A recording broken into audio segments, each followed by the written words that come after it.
Então, uma boa tarde a todos e a todas. Nós vamos começar, então, o nosso trabalho. Vou pedir a gentileza, nesse início, que só fiquem, então, com as câmeras e os microfones ligados da mesa, né? O professor Paulo Murilo, o professor Eduardo, o Lucas também, nosso acadêmico, mestrando Lucas também, e aí eu. E o resto a gente pede a gentileza de fechar, porque senão pesa muito, né? E a gente que está lidando com a virtualidade nesses últimos meses, nós observamos que esse é um fator que muitas vezes pode dar problema, tá? Então, feitos esses esclarecimentos iniciais, eu quero agradecer imensamente a presença de todos, a presença da nossa mesa.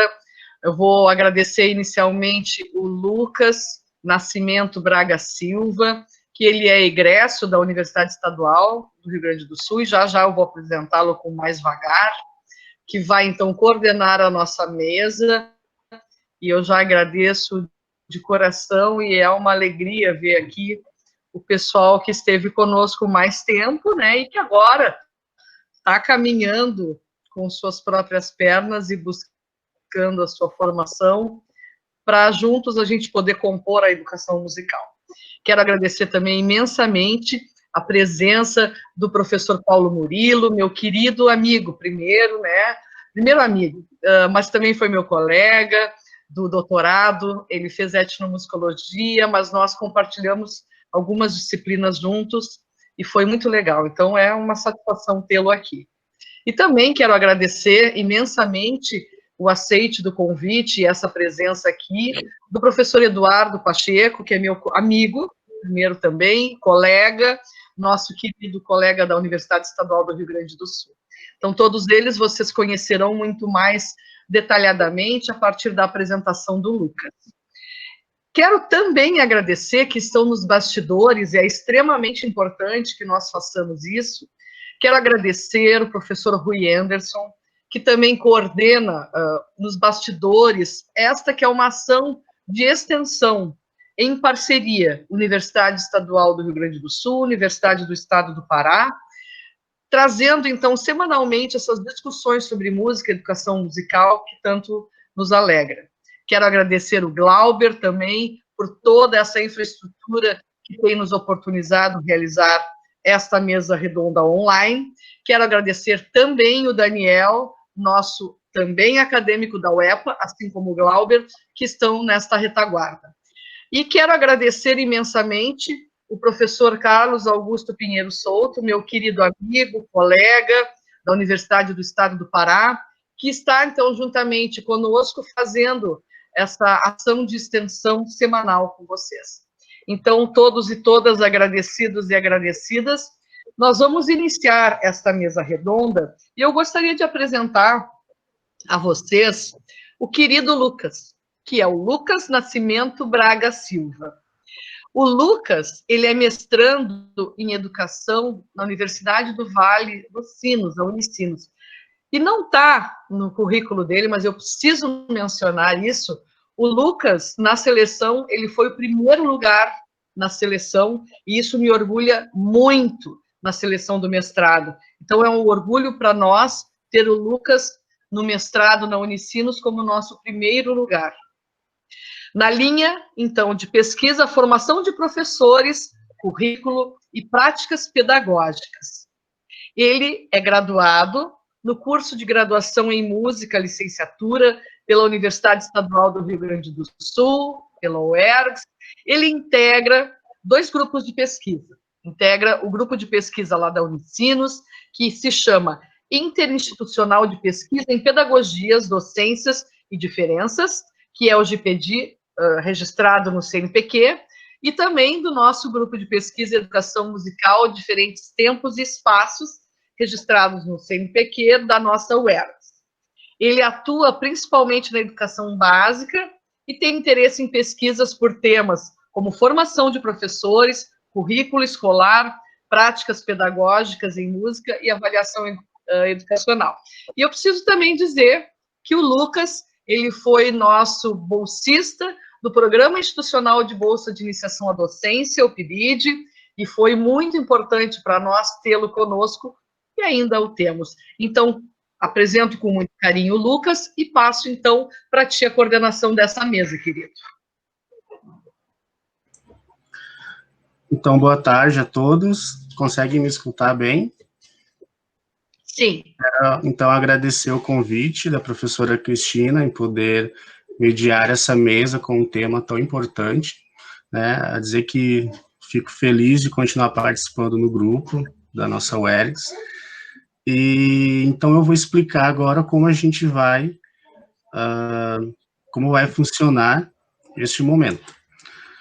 A gente vai disponibilizar um tempo de até 20 minutos, né, para o professor Eduardo e para o professor Paulo Murilo, onde, decorridos 15 minutos, eu vou avisar que falta 5 para encerrar o tempo, e aí, depois que cada professor falar, a gente vai ter, enquanto ocorre a fala, na verdade, eu vou estar anotando as perguntas que podem ser direcionadas ali no chat, aqui do ladinho, na janelinha, e perguntas verbais, se quiser falar alguma pergunta, pode esperar o final das falas para a gente disponibilizar esse tempo, então.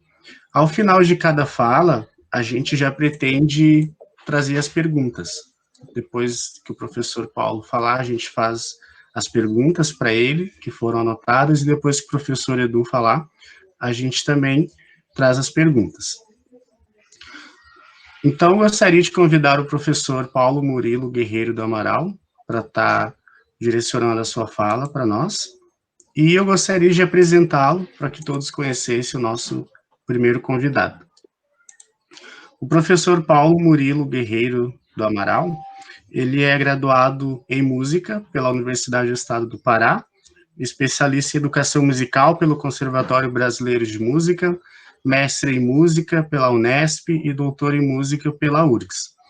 Desenvolveu ainda a sua pesquisa de pós-doutorado, vinculada ao programa de pós-graduação em artes, da Universidade Federal do Pará.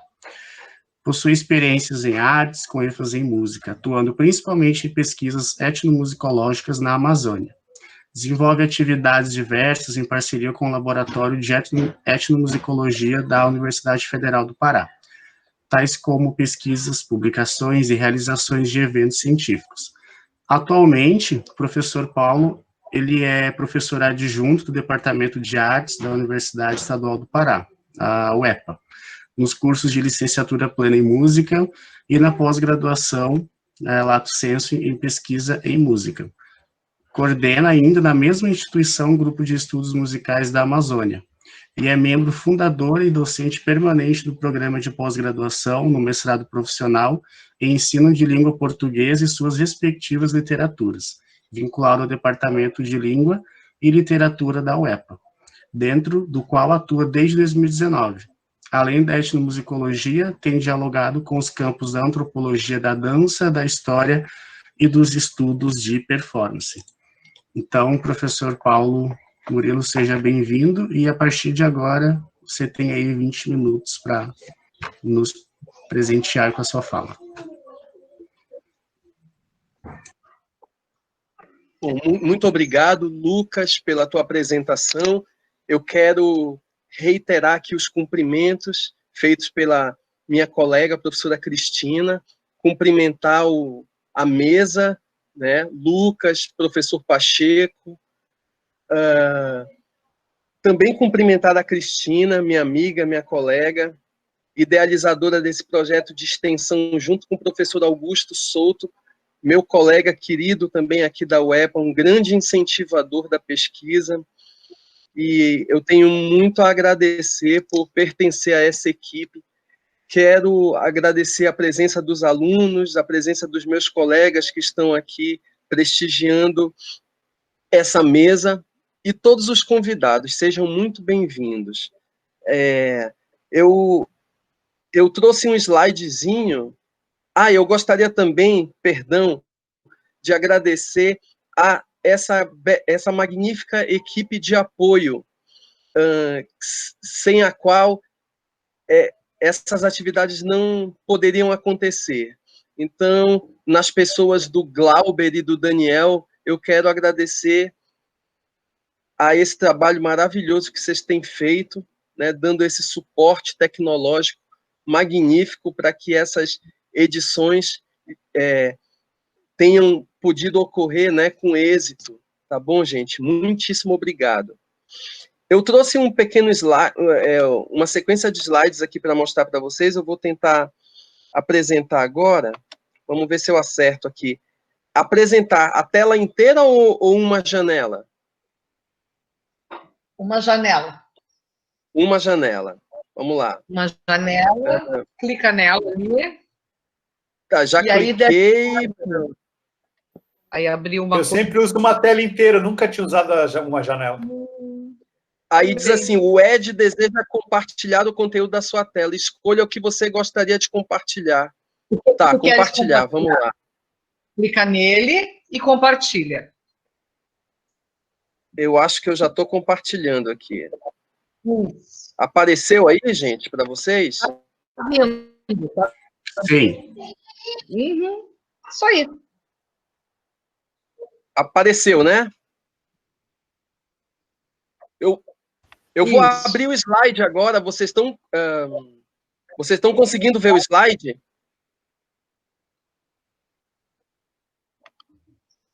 Vocês conseguem ver o slide? Ainda não. Sim. Não, o slide ainda não, só a tua tela. Tu tem que clicar no slide, tu tem que Eu já botar agora coloquei. na tua tela o slide. Na tua tela. Então, eu sugiro que tu faça o caminho de novo aí, e vai a na tela tela inteira? inteira. Tá bom, vou fazer então. Só um minutinho. Isso. Vamos lá. Espera lá. Desfaz essa e faz de novo. Ok. Então, deixa eu desfazer aqui. Tá bom. Agora eu vou refazer, tá?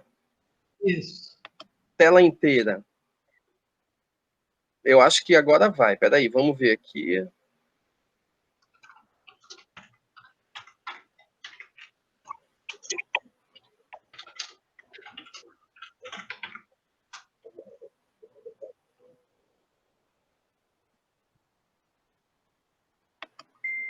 Não habilitou ainda aqui. Tela Estranho. inteira, aí tu clica na imagem, vai ficar azul compartilhar, clicar em compartilhar. Pronto, já fiz agora. Vamos ver se vai aparecer aí para vocês. Agora... Aí. Agora foi? Tá compartilhando. Agora tem que botar... agora sim, agora veio. Aí. Vocês estão conseguindo ver o slide aí? Sim, agora tu põe em modo de apresentação aí Agora no teu sim. treco aí. Vê se agora tá bom. Aí, veio. Maravilha. Então, pronto. Então, eu vou começar aqui fazendo aqui uma homenagem a esses lugares todos, né, de onde nós pertencemos, né, e que fazem parte desse grande projeto, né, tanto do projeto de extensão que vocês estão encabeçando, Augusto e Cristina, quanto das nossas andanças aí pelo Brasil. Então, agradecer aqui a Belém, a Bragança, a Marabá, a Santarém e a Vigia, que são as cidades em que o curso de música da UEPA atua, aqui no estado do Pará. Também a Canoas, Esteio, Montenegro, Osório, Porto Alegre e São Leopoldo, que são cidades abarcadas, não é, pelas ações do projeto de extensão de vocês, né? Além de Goiânia também, Rio de Janeiro, com quem a gente tem dialogado, né, com o Laboratório de Etnomusicologia da UFRJ, Santos, as cidades de Cachoeira, Salvador e Santo Amaro da Purificação, onde também já fizemos trabalhos de campo em 2018, em parceria com a Universidade Federal do Recôncavo Baiano, além de Brasília, também uma importante parceira nossa no projeto Encontro de Saberes, e Florianópolis, onde nós participamos ano passado de um seminário latino-americano de antropologia da dança. Então, muito obrigado às pessoas dessas localidades. Eu quero identificar, então, o nosso grupo de pesquisa, sobre o qual eu pretendo falar um pouquinho aqui. Ele foi fundado em 2010, mas a gente começou a atuar na pesquisa a partir de 2012, efetivamente.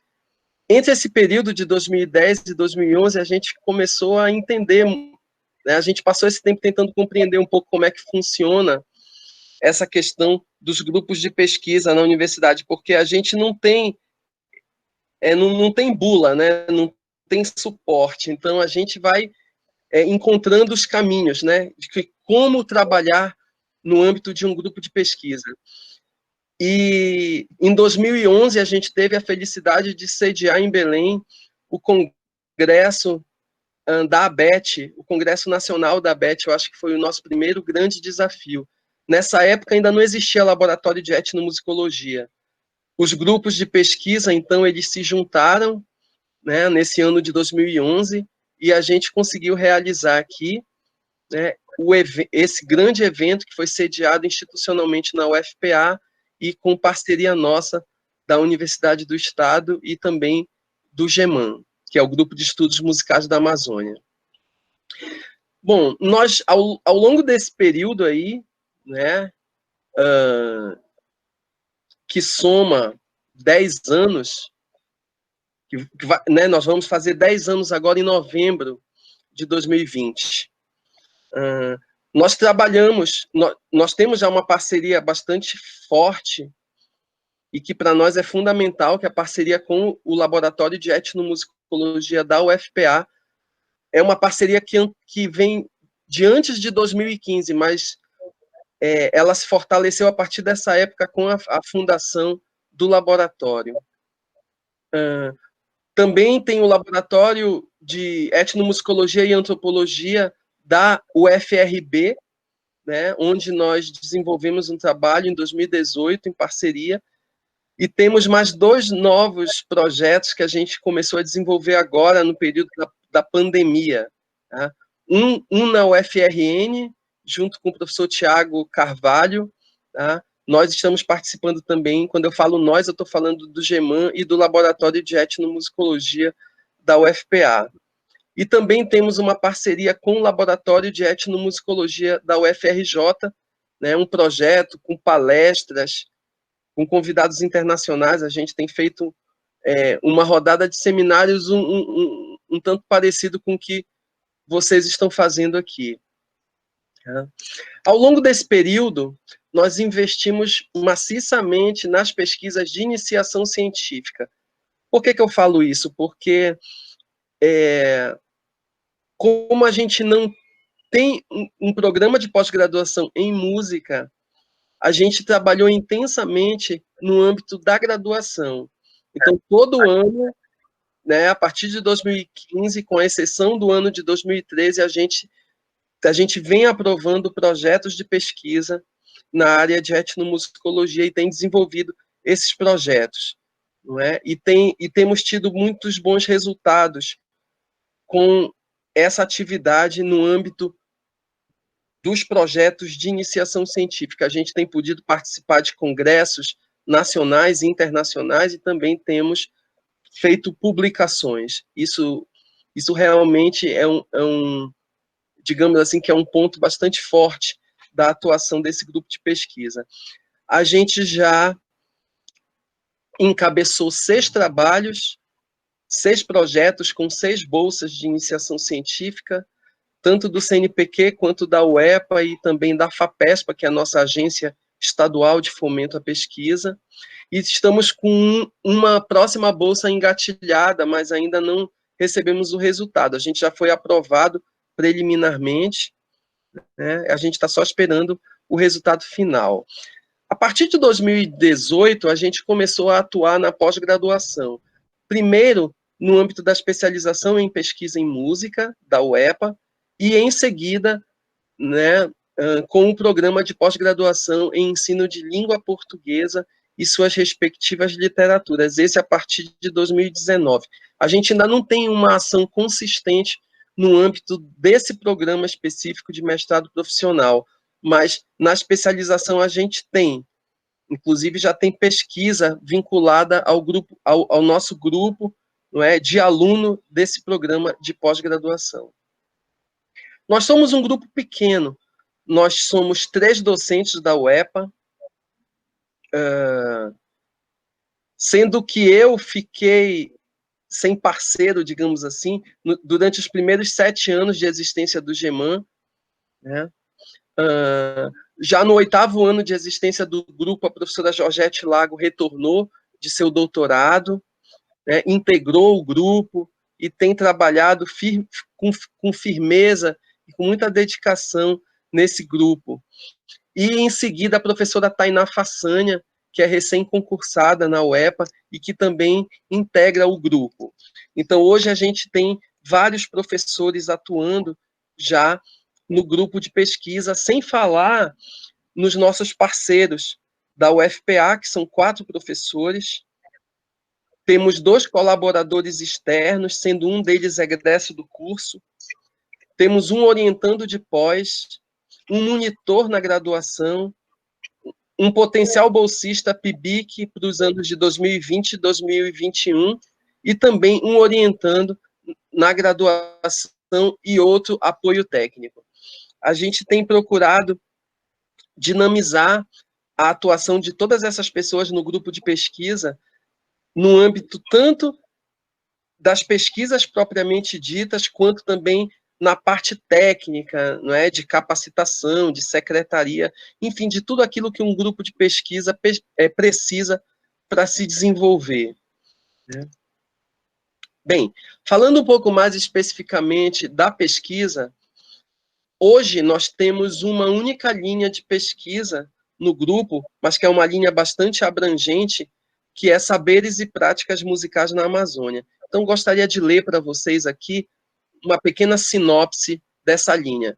O ponto de partida para a criação da linha e do próprio grupo como um todo foi a constatação de que muito pouco se conhece da diversidade de universos da música e de outras artes na Amazônia. Pretende-se investigar, documentar e analisar tais universos em suas dimensões histórica, social, educacional, linguística, identitária e ou estética.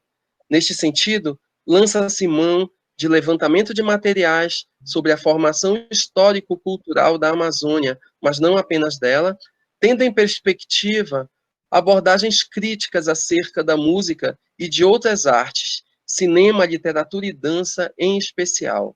Além de propor projetos de pesquisa, o GEMAN constitui um intenso fórum de discussão em cima de bibliografia especializada e experiências de campo, tornando-se importante referência para a etnomusicologia na região. Isso é o que eu gostaria que fosse, né? Eu espero que a gente consiga chegar lá um dia.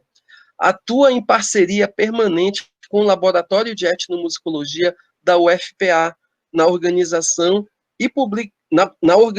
de eventos e publicação de trabalhos acadêmicos, incluindo a análise dos eventos que a gente organiza, né? E também execução de projetos de pesquisa, principalmente nos últimos anos.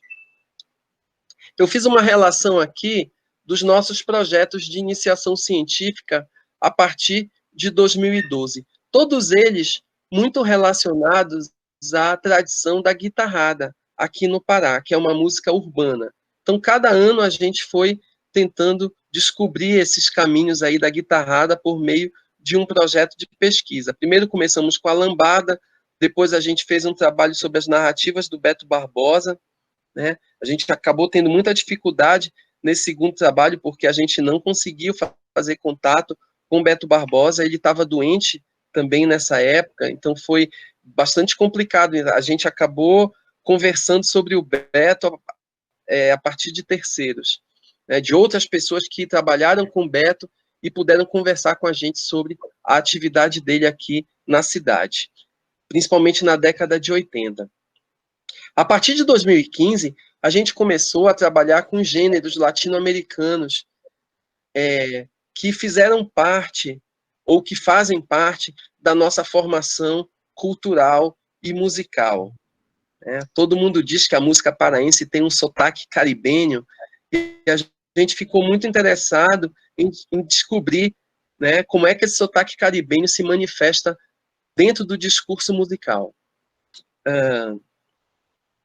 E aí a gente começou a trabalhar com alguns representantes da música amazônica, como o Félix Robato, que foi o nosso objeto de estudo do projeto aprovado no ano de 2016.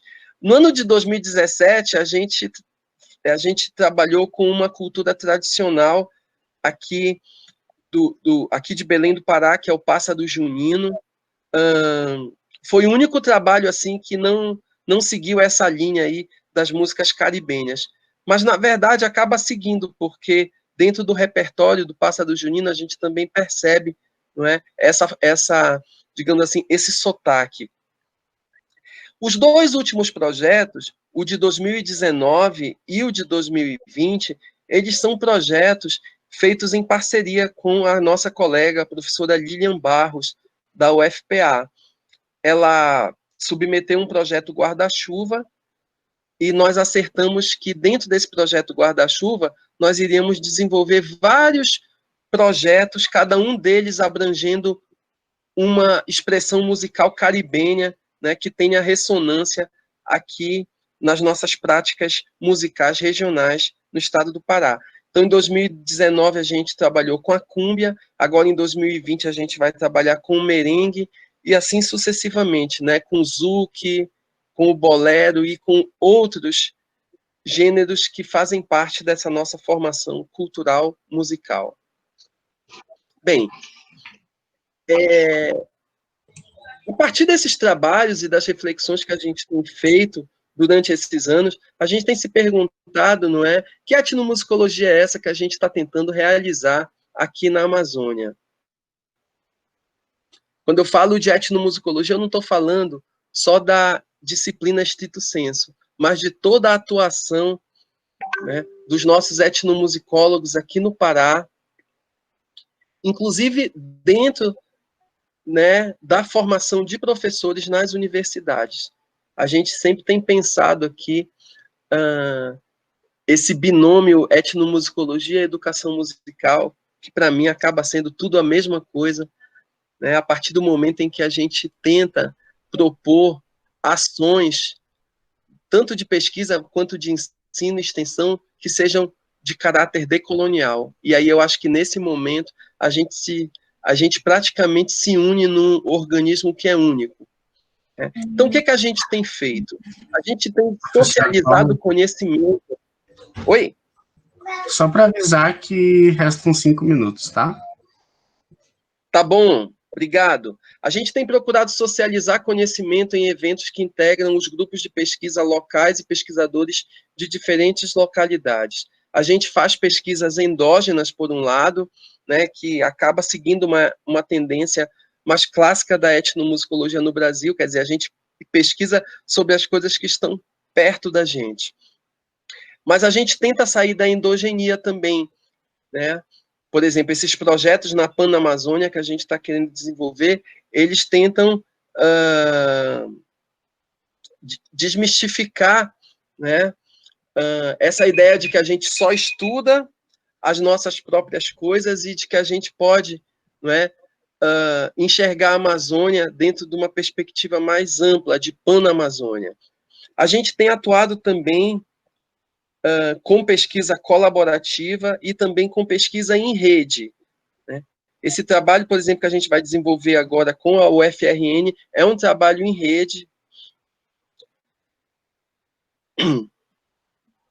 Nessa perspectiva, observa-se a necessidade de se pensar e criar uma rede de pesquisa etnomusicológica a partir da perspectiva colaboracionista, considerando conceitos sociomusicais particulares vinculados à condição multicultural da região e outras epistemologias presentes nas culturas dos povos originários e tradicionais, mas também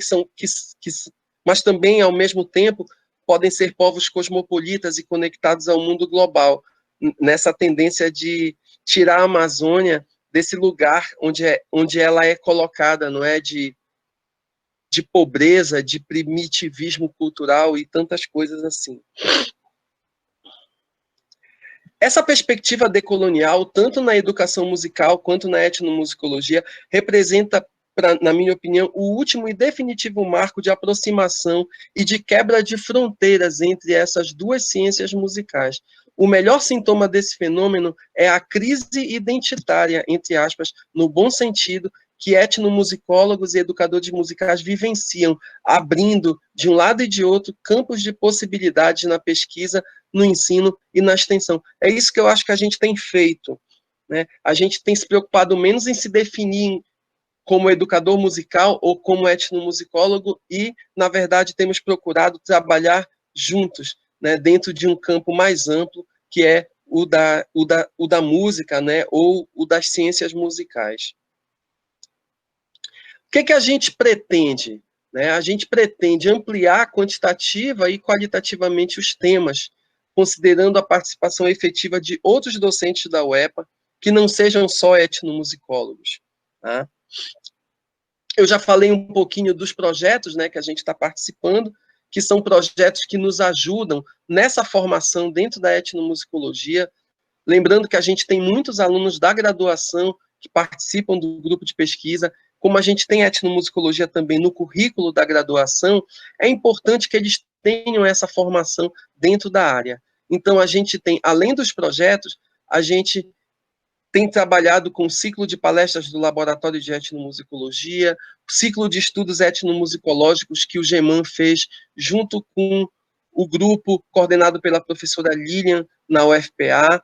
A gente tem trabalhado em interface com outras áreas do conhecimento, né? Uma das interfaces mais interessantes é a interface com a antropologia da dança. A gente tem fortalecido muito esses elos. E os nossos eventos, né? Eu queria destacar aqui a Jornada de Etnomusicologia e o Colóquio Amazônico de Etnomusicologia. Eu não vou apresentar o histórico deles, porque eu já estou estourando o tempo, mas eu queria dizer assim, que esses eventos cresceram muito ao longo desses anos. Agora, em 2020, a gente vai para a 7ª edição da jornada e para a 5ª edição do colóquio. Esses eventos, eles têm se tornado cada vez mais internacionais. A gente já convidou gente da Venezuela, de Portugal, para participarem conosco. E esses eventos já são uma referência aqui no Brasil. É super importante que a gente continue com esse trabalho. E eu quero agradecer muito a possibilidade de estar atuando com a Lilian, com a Sônia, com a Georgette, com a Tainá, com a Adriana Coceiro, com o Marcos Bonilla, que são e outros professores, não é, que participam do comitê organizador desse evento. Além disso, a gente tem procurado também se capacitar tecnicamente e a partir de experiências metodológicas, ou seja, sair com os alunos para fazer campo, né? É o que eu tenho procurado fazer dentro das minhas possibilidades nesses 10 anos de trabalho. E também uma coisa que eu acho fundamental, né, e que eu já estou partindo já para o final aqui da minha fala, é esse incentivo que a gente precisa dar à produtividade docente, né?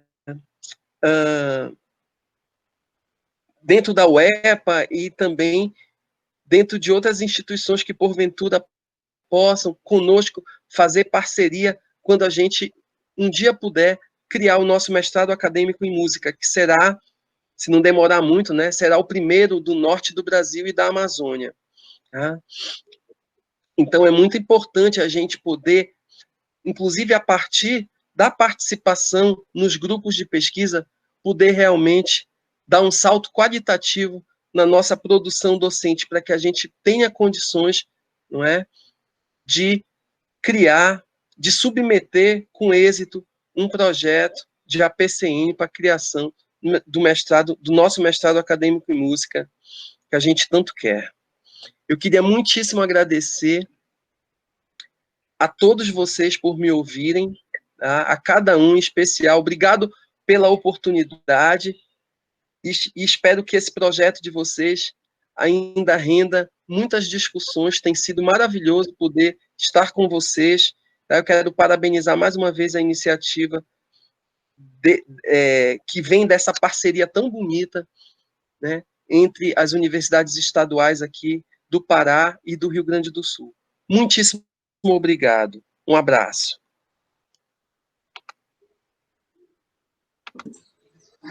Então, muito obrigado ao professor Paulo Murilo pela sua fala. Né, aprendemos muito com ela, com certeza. Né, e deixar agora registrado que a gente tem esse momento aberto para quem quiser fazer alguma pergunta para o nosso professor Paulo. Né, pode se manifestar tanto ali no nosso bate-papo do lado, como se quiser perguntar oralmente agora, fiquem à vontade.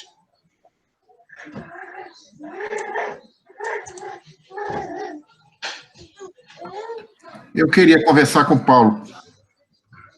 Pode ser, Paulo? Eu conversando ontem com o Paulo pelo WhatsApp, eu dizia para ele que eu vi um programa, um documentário, onde alguns trabalhadores, na verdade, rurais, né, eles começavam a bater uma fruta no chão, cantando uma música, batendo o primeiro tempo, todo mundo junto, e cantando, super afinado. E aquilo na verdade, eu fiquei pensando que isso está muito próximo da etnomusicologia, mas, ao mesmo tempo, da educação musical, né? Então, há uma grande dificuldade de se entender, digamos assim, os saberes integrados. A gente costumou, na verdade, dissociar os saberes, né, a partir da sua especificidade, e aí não dialogar mais com ninguém. E eu, particularmente, eu acredito que o diálogo entre os saberes é fundamental para a construção, na verdade, de alternativas libertadoras, transformadoras para o educando, né? Então, eu queria ver contigo, queria assim, ver como é que tu vê essa relação da etnomusicologia com a educação musical. Por exemplo, o nosso curso em Belém, nós temos uma disciplina, tanto na graduação quanto na pós-graduação, introdução à etnomusicologia.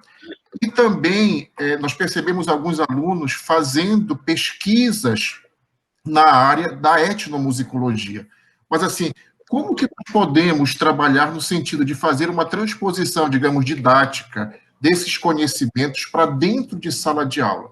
Porque os nossos educandos, eles estão sendo formados exatamente para ir para dentro da sala de aula, para o ensino básico, e de que forma a etnomusicologia pode estar contribuindo exatamente para que esse aluno, dialogando com a etnomusicologia, possa desenvolver atividades, na verdade, a partir das bases epistemológicas da etnomusicologia.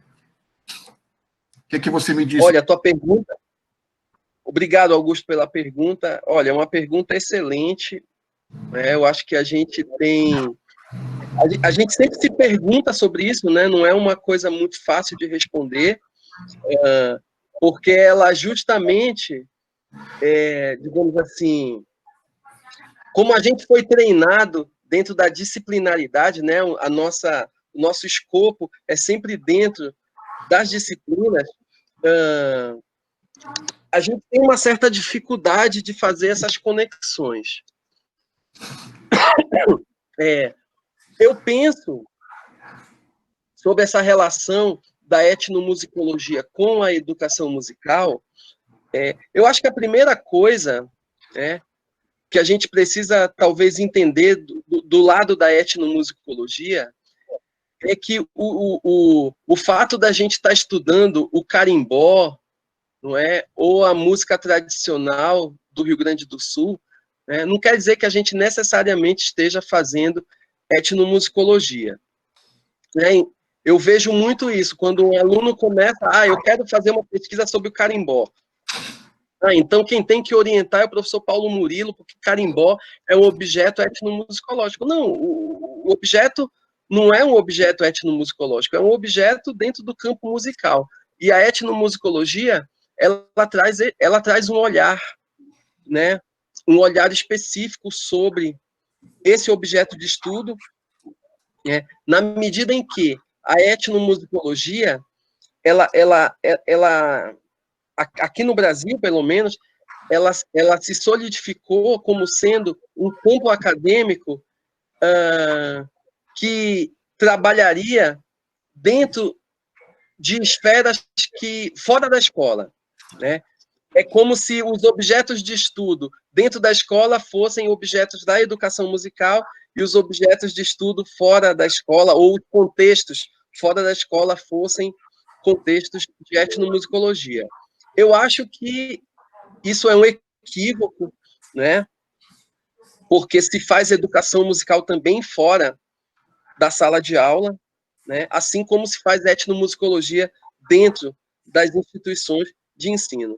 Eu queria citar um exemplo do projeto Encontro de Saberes, que eu acho que foi uma coisa muito legal que foi feita no Brasil todo. Eu não sei se vocês conhecem esse projeto, mas ele foi idealizado pelo professor José Jorge de Carvalho, da UNB, tá? E esse projeto, ele preconizava o seguinte,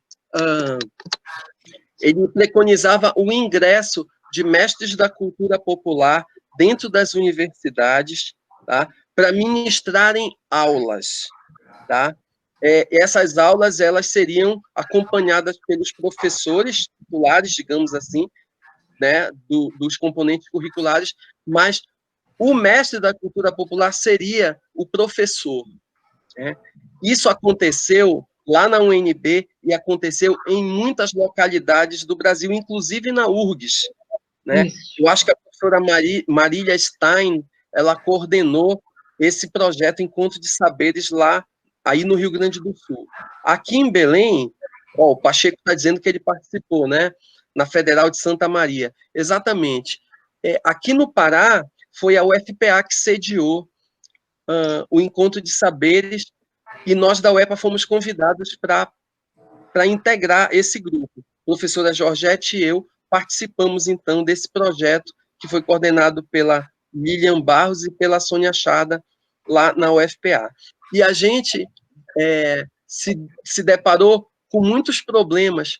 Um deles, por exemplo, foi como pagar os professores, os nossos mestres da cultura, se não tem rubrica para isso, se eles não são professores, digamos, de direito, embora eles sejam de fato, não é verdade? Eu acho até que são de direito também, viu? Mas, enfim.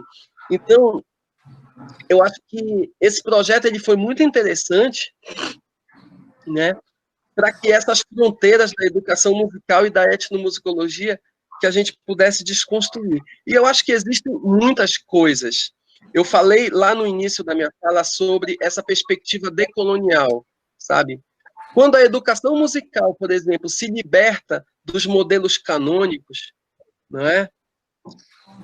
E propõe uma educação musical a partir de outras escutas, de outras sensibilidades musicais que estão por aí, sabe? Sem exatamente a gente ter que pensar na pauta musical, na grafia musical, ou também nessa ideia de que a distância entre um som mais grave, a menor distância entre um som mais grave e um som mais agudo é meio tom, não é? Quer dizer, se a gente se desprender desse cânone, eu acho que automaticamente a gente está falando, né, de uma educação musical recheada de etnomusicologia e também de uma musicologia recheada de educação musical, porque lá na etnomusicologia, né, a gente estuda processos de transmissão, circulação e recepção do conhecimento musical, da mesma forma que os nossos colegas educadores musicais fazem. Então, eu acho, gente,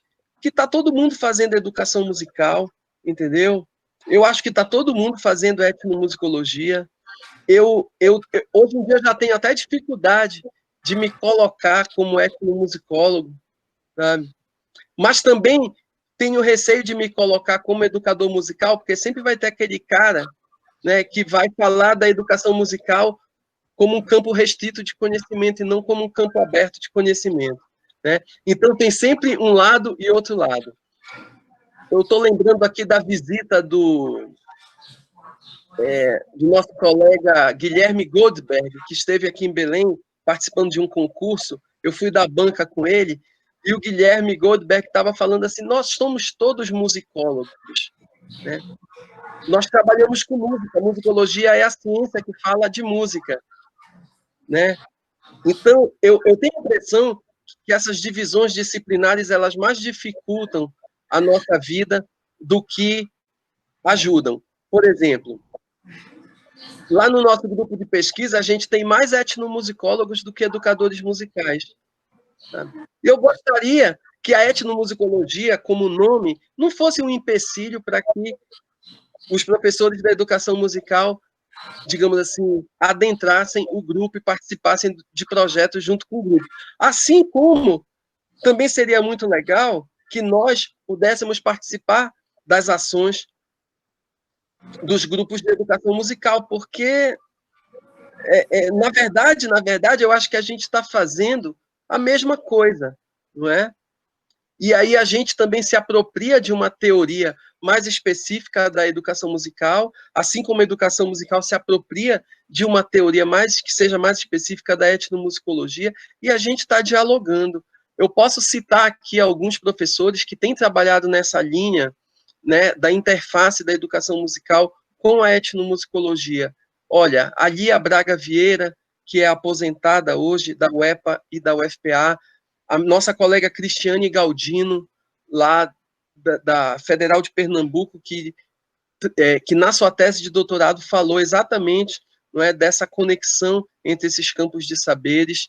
O professor Luiz Ricardo Queiroz, que encabeçou essa discussão dentro da etnomusicologia. Então, eu acho que a gente está muito preocupado com isso, sabe? De tentar sair do casulo, não é? E ter uma relação mais promíscua, assim, no bom sentido, né? Com as nossas ciências irmãs. É o que eu tenho procurado fazer no grupo de estudos também. A gente tem procurado ler materiais que não são materiais só da etnomusicologia. A gente está lendo material sobre dança, sobre performance, né? Sobre educação musical também, né? Mais estrito senso. E a gente percebe um campo vasto de possibilidades para a gente atuar, né? Esse exemplo que o Augusto deu agora, eu acho que é um exemplo muito interessante, né, de como a etnomusicologia e a educação musical podem atuar em colaboração, né, se é que são, de fato, ciências tão distintas, que eu acho que, na verdade, não é por aí que a gente poderia pensar, mas, assim, o fato o fato de uma prática musical ela não ser canônica, né, ela não é necessariamente uma prática musical etnomusicológica, porque a etnomusicologia é uma forma de olhar o fenômeno musical. É o que a etnomusicologia é, ao fim e ao cabo, é um modo de enxergar. E eu acho que ela foi muito importante num determinado momento em que a gente precisava quebrar essas linhas divisórias aí com outros saberes, porque a música, ela é um campo de conhecimento muito enciclopédico, não é? Muito ligada aos tratados, não é? Ela é muito canônica, muito europeia. A gente tem uma herança europeia muito forte, né? Tanto é que só agora a gente está conseguindo quebrar um pouco, dentro da reestruturação curricular, essa predominância, né, digamos assim, do conhecimento canônico musical. Eu queria dar um último exemplo para finalizar minha resposta aqui para o Augusto, peço perdão por estar demorando tanto a responder, mas, por exemplo, uma discussão que eu tenho encabeçado muito, né, e que ainda não frutificou, é o seguinte: por que a gente tem que fazer um teste habilitatório tão voltado à música europeia, entendeu? Se o curso ele já abre campo de possibilidades para outros saberes, para outras escutas, para outros modos de se produzir música. Quer dizer, a gente tem um currículo que ele está bem mais avançado do que o teste habilitatório. Eu tenho colocado isso em algumas reuniões nossas, no sentido assim da gente talvez tentar resolver essa questão do teste habilitatório, ou pelo menos refletir sobre isso, não é? E perceber, assim, o quanto a gente ainda precisa se debruçar sobre essa questão e considerar essas diferentes escutas, esses diferentes modos de fazer música, que é o que a educação musical faz. A educação musical, ela não lida só com um tipo de saber fazer musical, ela lida com uma diversidade de possibilidades, que é justamente o que a etnomusicologia faz. Então é muito difícil diferenciar uma coisa da outra.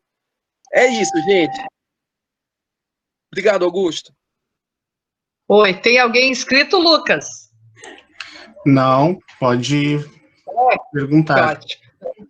Então vamos lá.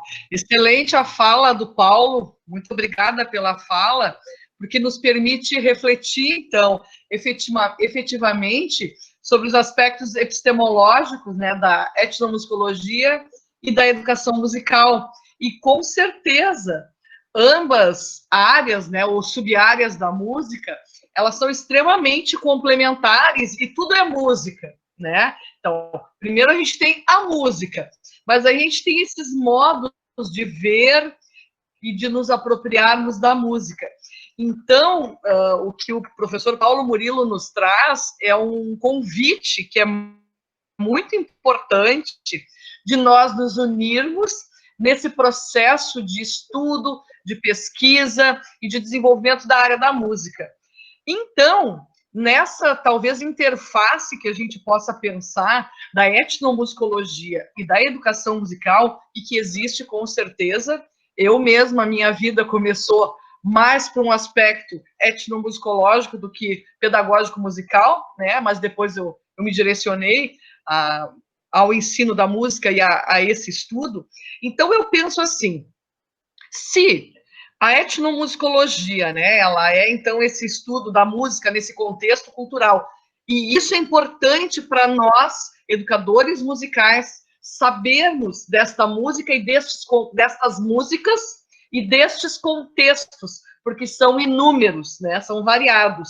E aí, se eu tenho esse conhecimento e se eu trabalho também de mãozinha dada com o pessoal da etnomusicologia, mas não somente, com os da musicologia, com os da performance, enfim, de todas essas áreas, eu vou entender que o meu métier, né, que é o estudo, então, sobre esses processos de apropriação e transmissão da música nesses contextos diversos culturais, vai ser extremamente importante para o meu entendimento como educador musical.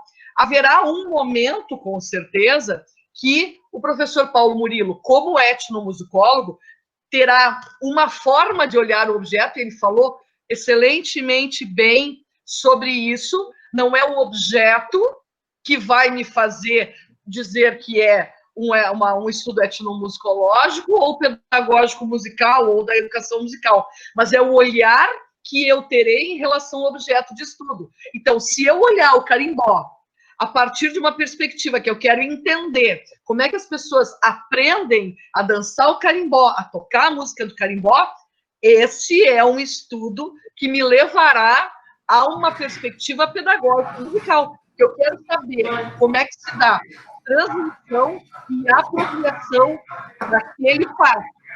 Mas, se eu quiser saber aspectos específicos do carimbó, no sentido de como acontece na sociedade, e trazer todos aqueles estudos que são justamente objeto de estudo da etnomusicologia, desta música ou deste carimbó, naquele contexto social, bom ou cultural, aí eu serei o etnomusicólogo. Então, é extremamente elucidativa essa fala, porque nos permite, além de entender que esses limites estão borrados, mas há um momento que o meu estudo e que os meus referenciais, mais particularmente da educação musical, falarão alto para mim. Por quê? Porque eu preciso saber como é que eu vou fazer para ensinar o carimbó e para as minhas crianças, jovens ou adultos aprenderem o carimbó. Então, não é dizer que um é melhor que o outro, mas a gente tem, no final das contas, destinos diferentes. Então, é extremamente rica essa aproximação, e aí eu me lembro também a musicoterapia, que Durante muito tempo eu tive grupos com o pessoal da musicoterapia que também existe esse borrar destes limites. Mas o que é importante, né, tanto para a área da etnomusicologia quanto para a educação musical, que também a gente saiba aonde a gente quer chegar, né, com a educação musical, quer seja educação formal, não formal ou informal. O que eu quero? Eu quero estudar o ensino e o aprendizado de música, né? Então, muito obrigada, professor Paulo Murilo, por essa fala extremamente importante para a gente. E parabéns. Obrigado. Então, dando sequência, né, a gente vai ter agora a fala do professor Eduardo Guedes Pacheco, o Edu Pandeiro, e que quero retomar aqui, então, a dinâmica, né, que são 20 minutos, e aí, quando a gente chegar em 15, eu aviso que falta 5 minutos. E aí, perguntas podem ser colocadas ali no chat, e depois a gente pode falar também, perguntar. Então, boa tarde. Professor, só um pouquinho que eu irei te apresentar. Perdão! É só porque trancou aqui, só um minuto, que trancou aqui o meu.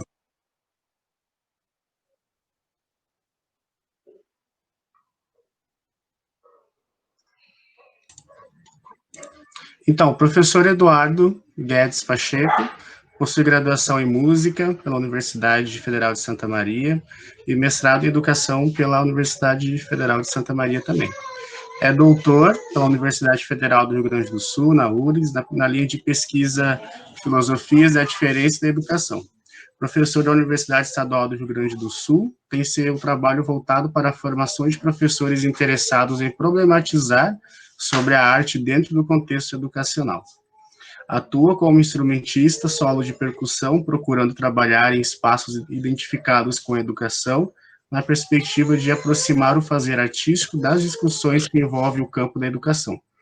É ainda presidente do núcleo estruturante docente do curso de música, licenciatura da UERGS, coordenador dos grupos de pesquisa Arte-DIF, Arte, Diferença e Educação, grupo que envolve os cursos de licenciatura em música, dança, artes visuais e teatro da UERGS, e do ZIP, Zona de Investigação Poética, grupo de pesquisa interinstitucional com a Universidade Federal do Rio Grande do Sul. É professor do programa de pós-graduação em educação na mesma universidade. Então, professor Edu, temos aí 20 minutos para nos presentear com a sua fala. Agora sim, né? Tchê, já primeiro, obrigado, Lucas, parabéns, Lucas, pelo mestrado, a gente não se falou, aqui também não deu espaço, parabéns, obrigado. É um orgulho enorme para a UERGS, tá feliz e, pô, é isso aí. Eu sempre entendi que nós sempre fomos colegas, nós todos. Uns estão dando aula 1 hora e outros estão sendo alunos, daqui a pouco inverte, a gente é aluno e o outro é professor, então estamos todos na perspectiva do trabalho coletivo. Parabéns, então, para um colega que está aí na sua trilha. Quero agradecer muito a professora Cristina Wolfenbüttel, minha colega, minha amiga da UERGS de trabalhos, ao modo da vida em tempos mais próximos, às vezes mais distantes, com trabalhos mais próximos, né? Mas sempre na parceria, sempre podendo contar um com o outro. Obrigado. Eu não vou dar parabéns pelo projeto ainda, porque eu quero primeiro cumprimentar o professor Carlos Augusto Souto, que eu acho um baita nome esse, Carlos Augusto Souto, né? E agradecer pelo convite, e aí, cumprimentado o professor Carlos, quero parabenizar vocês dois por esse projeto, tá? Eu não tenho dúvida que esses projetos que estão acontecendo de modo remoto, eles são muito mais que uma ação de educação. Eu não tenho dúvida que é terapêutico, que é um modo de a gente estar um pouco melhor na vida, porque a gente não estamos vivendo tempos fáceis. Cada vez mais a pandemia bate mais perto das nossas portas, né? Então, todos os cuidados com aqueles que a gente precisa ter, vamos cuidar dos velhinhos, vamos cuidar quem precisa menos, e quem tem menos que a gente, eu não tenho dúvida que esses encontros semanais de quinta, os encontros semanais de sábado, são alimentos para as pessoas viverem melhor nesse tempo. Né? Então, parabéns para vocês dois e para toda a equipe que está junto, que se sintam homenageados no nome da Cristina e do Carlos Augusto. E do professor Paulo Murilo Guerreiro, que prazer te ouvir, prazer te conhecer, prazer te ouvir. É sempre bom poder...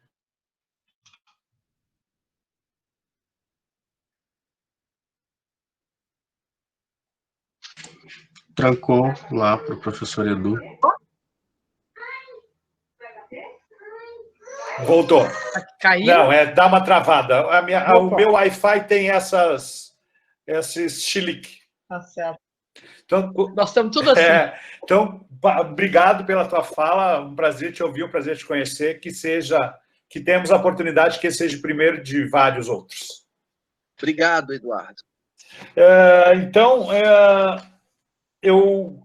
a Cristina convidou para a gente falar um pouco do grupo, né, de pesquisa, da nossa ação na UERGS, e aí eu dividi a minha fala em 4 momentos, tá?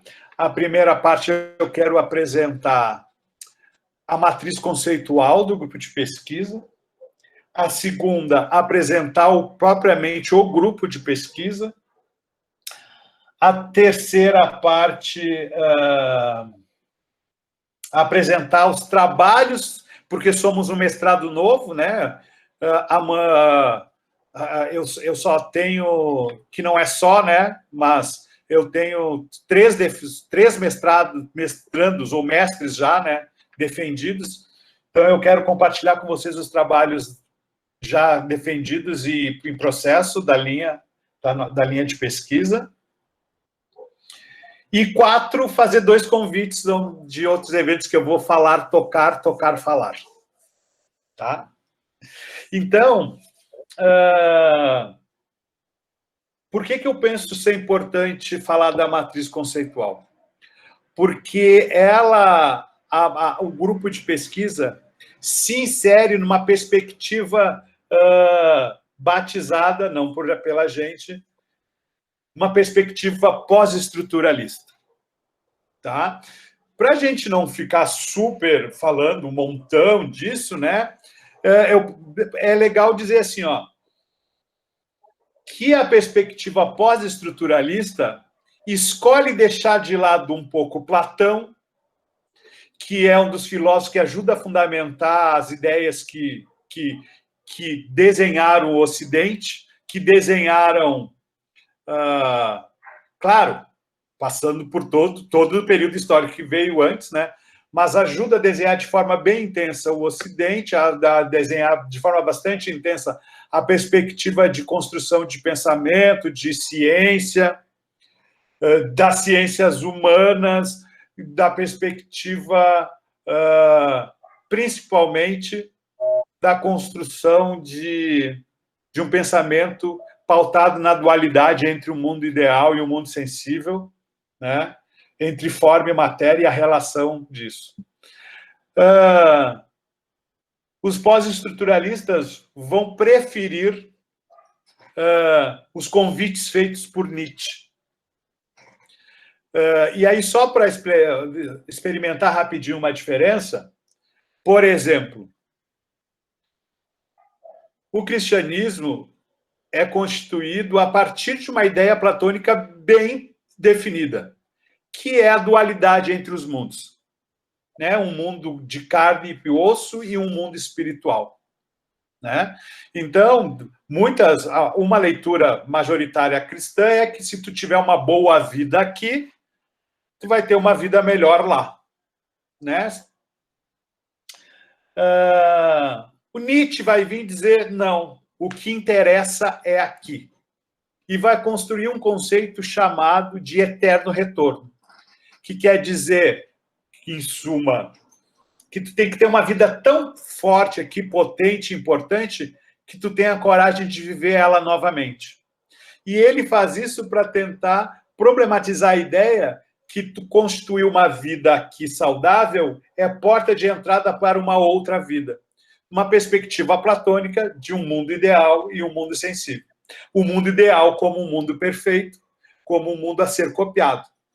Então, o Nietzsche vai construir toda a sua crítica a partir da ideia de uma vida vivida terrenamente. E disso vão se desdobrar vários outros entendimentos e conceitos. Os pós-estruturalistas também, se inspirados em Nietzsche, eles também são um movimento, vamos dizer assim, para simplificar, que atua contra, é um movimento que quer enfrentar o estruturalismo. O estruturalismo, aquele movimento da década de 60, principalmente francês, que vai beber na arqueologia para construir um modo de pensamento de investigação científica a partir da linguagem. E vai usar as ferramentas da arqueologia para pensar a linguagem a partir de sistemas. E que esses sistemas se organizam estruturalmente. Super simplificando, por exemplo, o conceito de família tem estruturas. Por exemplo, pai, família, pais, filhos, parentes, né? Então, esse conceito carrega dentro de si outras estruturas, outros conceitos que se remetem. E o estruturalismo vai dizer que essas estruturas, elas são universais. Elas servem para explicar as relações dos seres humanos.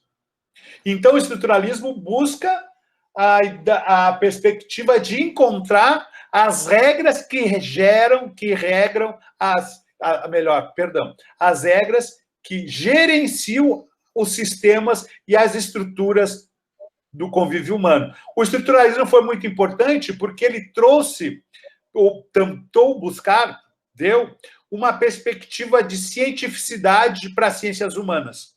Então, imagina, da década de 50 e década de 60, uma vontade que as ciências humanas ocupassem o mesmo espaço de importância no contexto da produção de conhecimento. O estruturalismo também ele vai problematizar a ideia do sujeito consciente, que é uma ideia que vem sendo construída da Renascença para trás, iluminismo, que chega no positivismo com a ideia que o ser humano é consciente de tudo que está ao seu redor e através dessa consciência que ele rege o mundo. O estruturalismo vai fazer essa problematização, vai tirar esse poder do indivíduo, mas a partir da perspectiva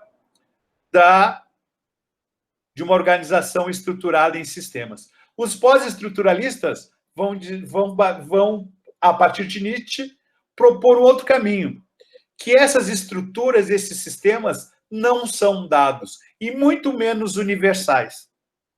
Então, o pós-estruturalismo, como um conjunto de modos de pensar, se coloca na perspectiva, assim como o estruturalismo, para problematizar a ideia de sujeito consciente, onisciente, de essência, de um sujeito que tem essência determinada, né?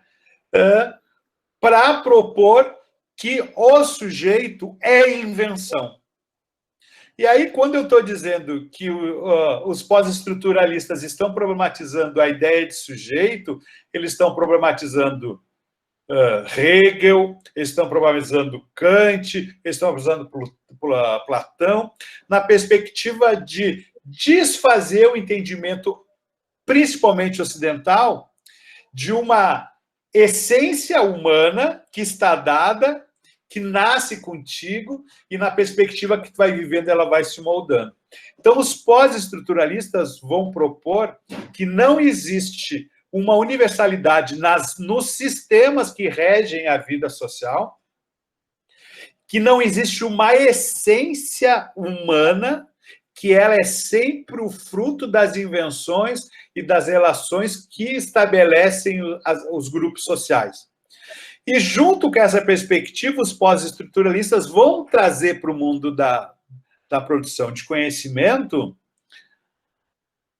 uma proximidade muito com o fazer artístico e com a escrita poética. Então, o pós-estruturalismo, ao tentar desfazer a ideia de identidade, de sujeito, apoiado no convite do Nietzsche, que é aqui na Terra que se faz, e que essas estruturas do convívio, da constituição social, são sempre invenções desses grupos, e esses grupos criam a partir dos seus contextos, então não temos universalidade para regras, vão propor um modo de pensar que vai ser chamado de filosofias da diferença. Por exemplo, a partir de uma ideia estruturalista, o marxismo é uma tentativa de universalização, de propor uma meta-análise sobre o contexto da vida do capital. No mesmo sentido, Piaget é entendido também como um estruturalista que vai propor uma universalização a partir do estudo com seus sobrinhos dos modos de cognição e aprendizados da infância, né? Então, exemplos estruturalistas. Exemplos pós-estruturalistas, a gente tem Gilles Deleuze, com a sua filosofia da diferença, Michel Foucault, com as suas pesquisas em relação ao poder, à sexualidade e à loucura, Derrida, em relação à ontologia da audição, da escuta, Deleuze, Derrida, Foucault, Valéry, né? Entre outros. Primeiro, é muito importante isso. Essa explanação que eu estou dando não está propondo hierarquia, está propondo uma apresentação de um campo de pesquisa. Tá? Se eu estou propondo para vocês que o pós-estruturalismo e as filosofias da diferença não dedicam ou não compactuam com a ideia de universalização, seria contraditório eu dizer para vocês que o campo das filosofias da diferença tem a verdade a partir de agora no campo da educação. Não é isso. A partir do próprio convite das filosofias da diferença, eu estou apresentando uma possibilidade de pensamento. E essa se chama pós-estruturalismo. E eu e um grupo de pesquisa se filia, em especial, aos convites feitos por aqueles que trabalham com a diferença. O principal convidador desse convite é o os convidadores Gilles Deleuze e Félix Guattari, que propõem e inventam uma filosofia da diferença. E aí, eu quero fazer um parênteses para chamar atenção para o que o Paulo estava falando antes em relação às áreas se misturarem e esses contatos. Isso a gente pode experimentar no conceito de rizoma do Deleuze, quando ele propõe a imagem do rizoma como um contraponto à imagem da árvore do conhecimento, né? No rizoma, não tem mais importante ou menos importante, tem escolha de porta de entrada, diferente da árvore do conhecimento, que tem como raiz a filosofia, o tronco outros conhecimentos e os galinhos lá em cima outros conhecimentos. Então, essa perspectiva que a Cristina e o Paulo conversaram com a gente, de que é um momento, é aquela hora, é o que está mais interessando, é o que está mais te provocando, tem tudo a ver com essa perspectiva de os conhecimentos não estarem pautados por uma perspectiva de hierarquia, mas sim de intensidade, de vontade, de paixão, de desejo, de necessidade. Aí, tenho 5 minutos, bem... Então, o grupo de pesquisa que eu faço parte se chama Zona de Investigações Poéticas. Tá? O que o Lucas leu já mudou um pouquinho, porque o ArtDif agora é uma linha de pesquisa da Zona de Investigações Poéticas. Zona é um conceito de Deleuze. tá? Que não é agora que a gente vai conversar. E investigações poéticas, porque a partir do convite dos pós-estruturalistas, a gente entende que uma pesquisa é sempre invenção. E aí, nessa perspectiva, as pesquisas pós-estruturalistas, elas não buscam entender um fenômeno dado. Ou melhor, para simplificar, as pesquisas pós-estruturalistas, em vez de entender para criar algo, elas criam algo para entender. Tá?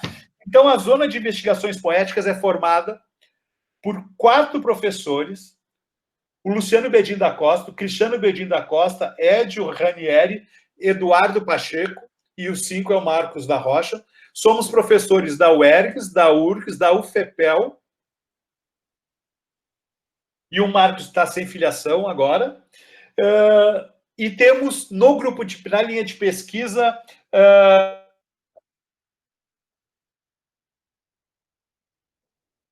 Opa. Trancou.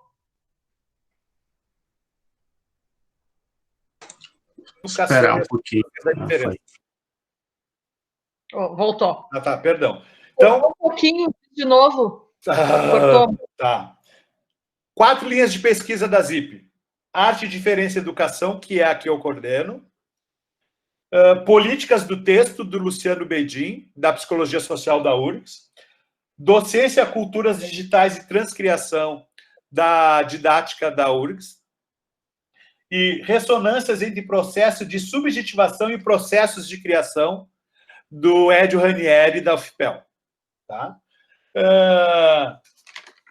E já tentando encerrar, né? Nós a linha de pesquisa e o grupo já teve 4. Tem outras defesas nas outras linhas, mas eu quero falar só das minhas. A Michele Cavalcante deu um trabalho de educação musical, Tesouras, Canos e Ruídos por uma Educação Musical Menor, um conceito de Deleuze, agenciado pelo Silvio Galo, professor da USP. A Fabiola Hadi, o drama da professora desmanchada, ensaios de criação e teatralidade na escola, que trabalhou com a perspectiva de construir um método de presença do teatro a partir da provocação do teatro pós-moderno. O Edson Biondo Júnior com educação musical especial num contexto de jovens e adultos com diversidade funcional, educacional, e diversidade funcional foi um conceito que ele cunhou para enfrentar a ideia de deficiência ou de especiais, e ele cunhou, a partir de espanhóis, o conceito de diversidade funcional.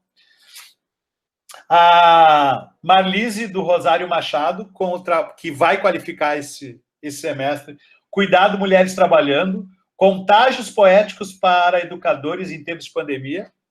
E a Mariana Valim, que defende amanhã, qualifica amanhã, Interlocuções entre política, ou melhor, música na escola. Interlocuções entre políticas educacionais, subjetivação e discursos da educação musical nos espaços escolares. Um trabalho com Foucault para pensar subjetivação e corpos dentro do espaço escolar. E aí, para encerrar, eu tenho 2 convites, que é dia 2 de setembro, num evento chamado Deleuze's Modo de Usar. Depois eu posso compartilhar. Eu vou tocar com a palestra chamada Diferença Preta. E dia 5 de setembro, eu vou tocar e falar no... Como é que é o nome do festival? Perdi o nome do festival. O Som dos Tambores, um festival que esse ano está homenageando o Ayrton Moreira. Muito obrigado, Cristina, muito obrigado. Tu, como sempre, carinhosa, acolhendo a gente. Valeu. Obrigado, Lucas, Paulo. Muito obrigado, então, professor Edu, pela sua fala. Foi muito enriquecedora, com certeza. E aí a gente deixa aberto agora esse espaço para quem quiser fazer alguma pergunta, algum questionamento. Pode falar aqui, pode deixar ali no chat. Esse é o momento. Eu gostaria de me inscrever. Fique à vontade. Posso falar agora? Pode. Na verdade, não é uma pergunta, é só um comentário, tá, Eduardo? Além dos parabéns que eu gostaria de te dar, eu também quero apontar aqui uma questão que eu acho que é muito bacana, e foi uma pena que a Cristina, né, e o Rui Anderson não participaram assim dessa mesa como professores palestrantes, para a gente entender como é que funciona cada um dos grupos de pesquisa, né? Porque o grupo de pesquisa, além da parte científica, tem a parte da gestão, né, de como ele funciona administrativamente, né? E da sua própria conformação, né? Por exemplo, o Eduardo, eu entendi, pelo menos, Eduardo, que no grupo de pesquisa que tu coordenas, cada professor está responsável por uma linha de pesquisa. Isso é bem diferente do que acontece no nosso, por exemplo. No nosso, a gente só tem uma linha de pesquisa e está todo mundo dentro dela, entendeu?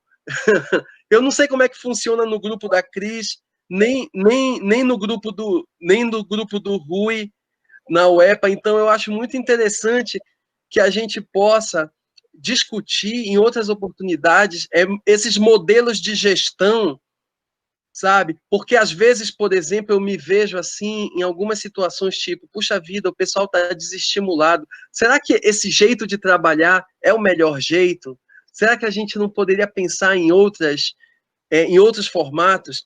A gente, por exemplo, queria só citar aqui uma situação, recentemente, logo após a pandemia, a gente começou a fazer um trabalho junto com o pessoal da UFRJ, e lá com o pessoal da UFRJ, no grupo do Laboratório de Etnomusicologia, não existem papéis definidos, é tudo muito horizontalizado, então todo mundo faz tudo ali, todo mundo é mediador, todo mundo trabalha com tecnologia, sabe? Então todo mundo passa por todas as funções. No nosso grupo, a gente não faz dessa forma.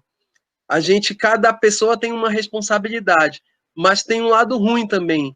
Quando alguma pessoa falta, por exemplo, quando alguma pessoa não pode contribuir, aí o trabalho todo fica parado.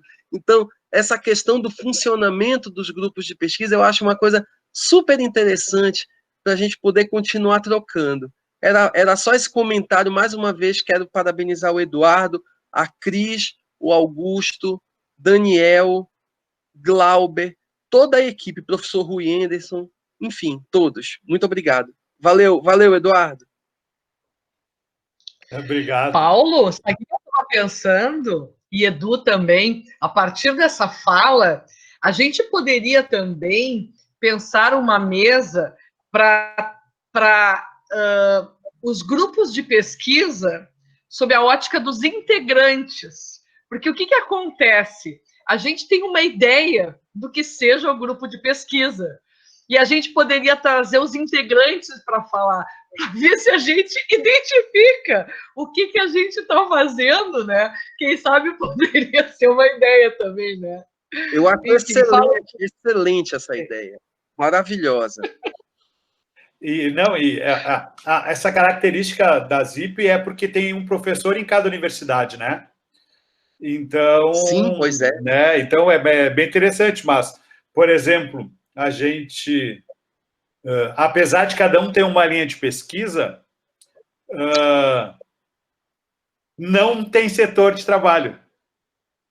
Entendi. Né? Claro, tem, tipo assim, tem lá o Cristiano Bedin sabe fazer mais cartaz que eu, ele faz mais cartazes que eu. Aham, sim. Mas... Perfeito. Excelente.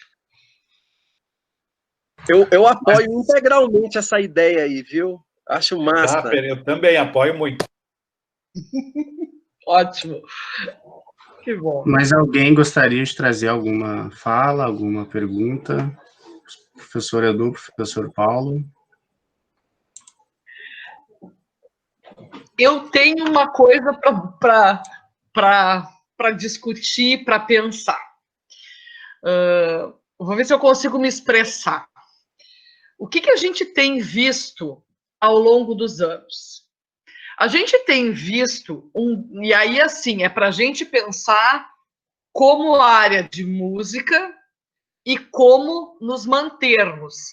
Então, assim, eu quero fazer uma fala estratégica, e eu quero pedir ajuda para pensar com vocês, tá? Porque eu acho que é isso, a gente está num grupo aqui grande e que nós temos visto e vivenciado, vivido ao longo dos anos o desfazimento da nossa área, né? Isso não é novidade para ninguém. A gente tem, se estudar a história da educação musical no Brasil, um processo enorme de idas e vindas, mais vindas do que idas, né? Então, o que acontece? Que a gente se vê a cada tempo que isso acontece com a exclusão da área da música da escola, certo?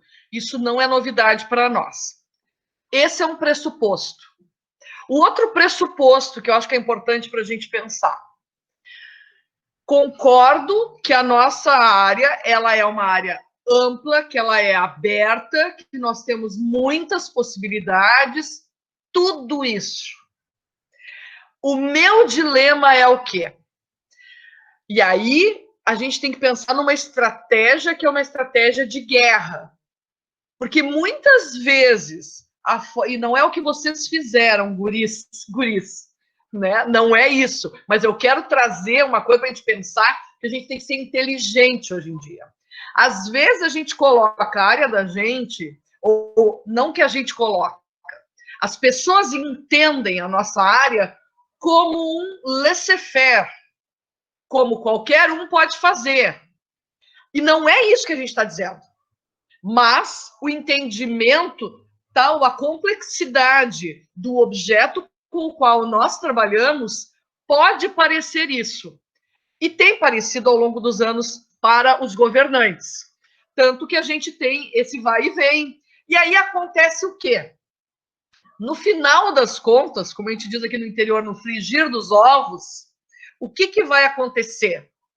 Um concurso público que retira a música e que bota a educação artística. A gente tem vivido isso.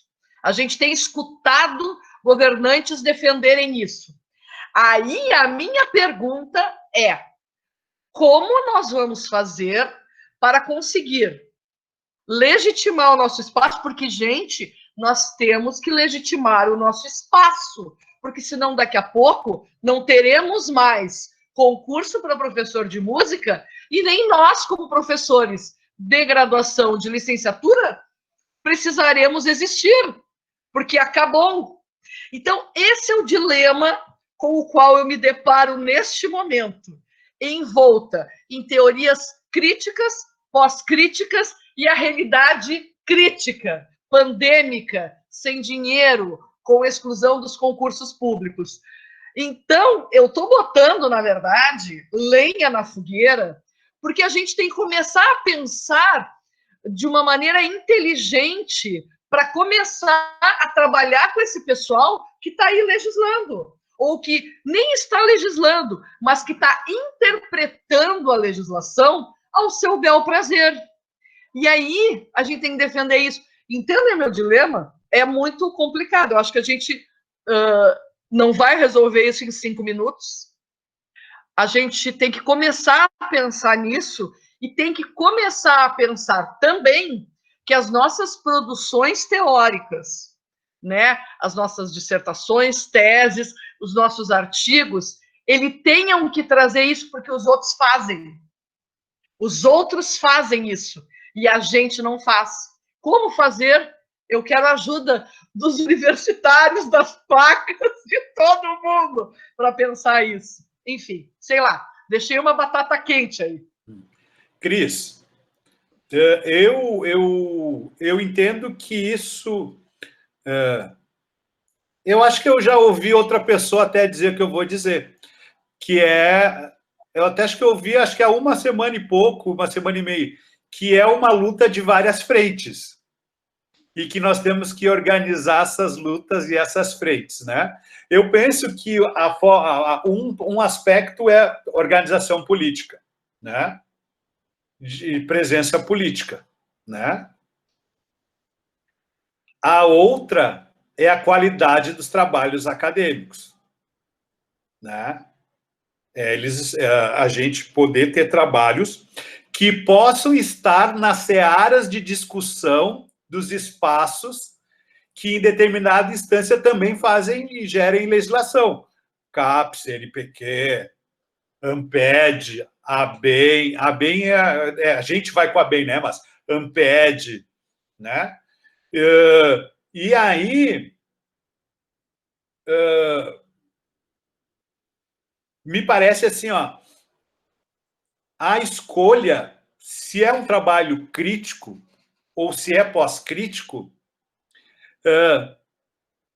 eu entendo que não é o problema principal. O problema é se o trabalho crítico ou se o trabalho pós-crítico é um trabalho consistente em educação musical. E se ele vai fazer e vai conversar e vai fazer girar a conversa nos aspectos que relevantes à educação musical. Ok. Beleza. A gente tem uma pergunta aqui no chat, que é do Bruno Andrade. Eu vou ler a pergunta, né, e ele questiona: eu queria perguntar para os professores de música como a universidade escuta os sons que os alunos escutam e trazem de diferentes culturas dos estados. E como o aluno que se forma professor aprende a não deixar esses sons de seus alunos fora da aula ou explicar esses sons a partir das teorias de sempre.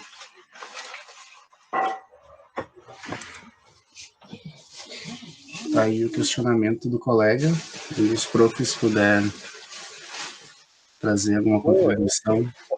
Posso tentar ajudar aqui numa resposta.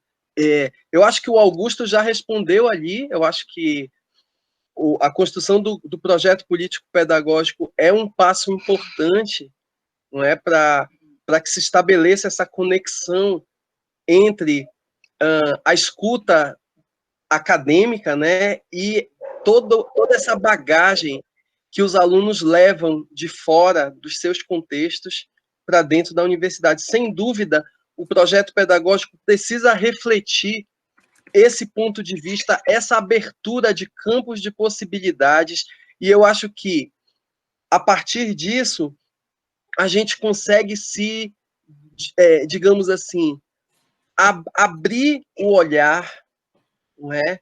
E não pensar, né, somente nessas teorias de sempre. É por isso que eu questiono o chamado teste habilitatório. Eu acho que o teste habilitatório, ele reflete a teoria de sempre, entendeu? Eu não vejo sentido no teste habilitatório.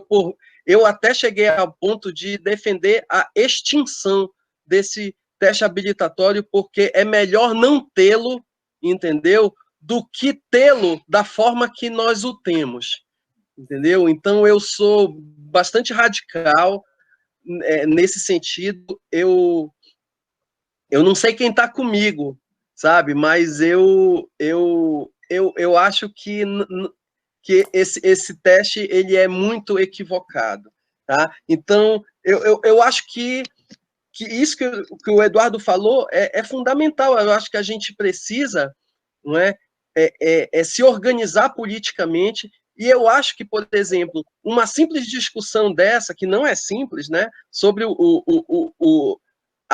a pertinência de um teste habilitatório ou não, essa discussão por si só ela já traz muitos elementos de ordem política que vai nos capacitar para a gente poder, digamos assim, tomar a dianteira nesses enfrentamentos, entendeu? Eu queria acrescentar, antes do Carlos falar. Bruno, eu quero acrescentar uma coisinha. Isso é uma decisão de concepção sobre educação, tá? Então,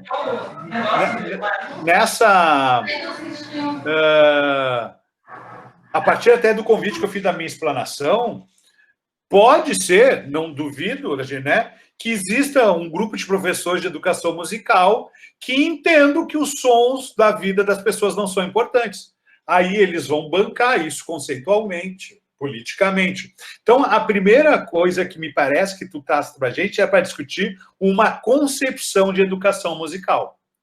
Isso é um aspecto bem importante, assim.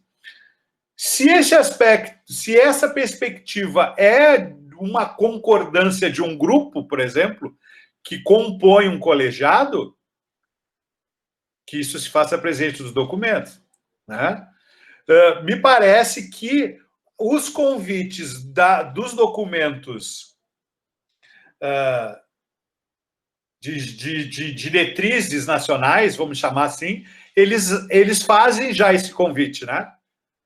De levar em consideração as perspectivas Eu quero te dizer que a educação musical está muito à frente nisso. E em pouco tempo mudou o cenário. Eu não tenho dúvida que um trabalho que diz que a educação musical na escola é uma educação europeia, de partitura, está olhando para uma educação musical que não existe mais no Brasil. Então, me parece que já é uma perspectiva da educação musical brasileira ter o mundo brasileiro e o mundo do bairro, das etnias, na sua atuação. E eu pela democracia, pelo acesso livre, mas eu tenho que compartilhar com vocês, por outro lado, estamos aqui em grupo de estudantes, que eu sou pelo não teste, mas ele traz uma questão bem importante para atuarmos como educadores. Em 4 anos, alguém que não queira dedicar 2, 3 horas por dia para o seu instrumento, para o fazer musical, não constrói um fazer musical em 4 anos, se sai do zero. E a UERGS tem vivido isso, né? Então, concordo, precisamos lutar pela democratização do acesso, mas aí a universidade tem que assumir. A pessoa...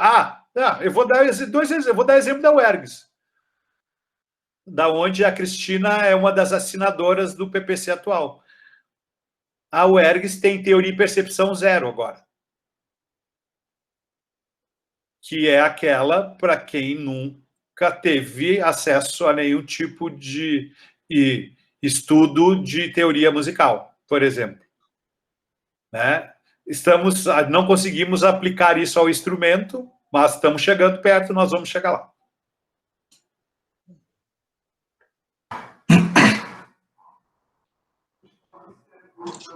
Professor Augusto, pode falar?